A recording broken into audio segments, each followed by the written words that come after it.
Well, Norway has long held out a warm, welcoming hand to immigrants, trying to help them feel at home and to assimilate into society.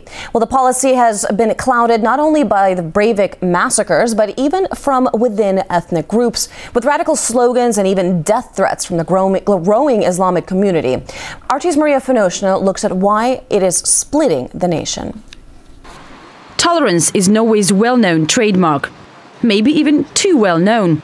13% of the country's 5 million population are immigrants, but it seems it may be suffering from its own hospitality.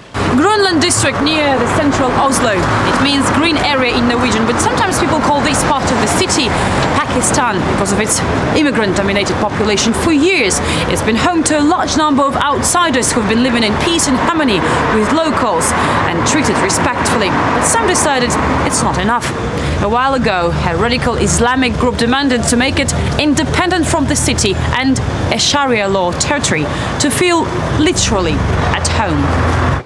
In a letter sent to some of the country's politicians and journalists, unknown extremists have threatened to carry out a 9/11 in Norway if their demands are not met.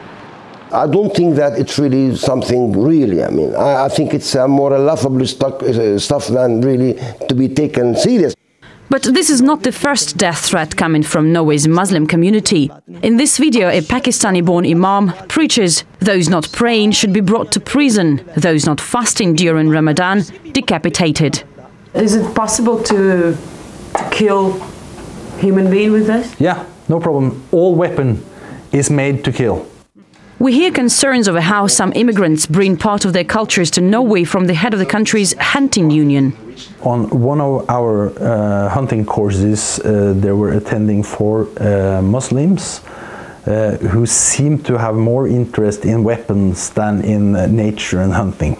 Attending courses is one of the 2 legal ways in Norway to get a personal weapons license.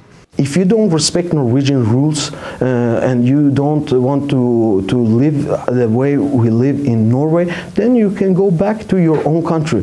Opposition party member Mazyar Keshvari himself came to Norway as a political refugee in the late 80s. He says the ruling Labour Party is importing voters. Immigrants are indeed among the party's strongest supporters, but the price is high. How can you integrate a minority when the minority is actually the majority in a society? Who is going to learn from who? Whose value are you going to integrate? Such rhetoric is too familiar to every Norwegian. A homegrown terrorist killed 77 here last summer, protesting against the takeover of Muslim immigrants. Osmund was one of those on that island last July. His comrades and friends were killed right in front of his very eyes. He says he survived to fight for what Breivik tried to destroy. The most important lesson is that we never can take our grounded values for granted.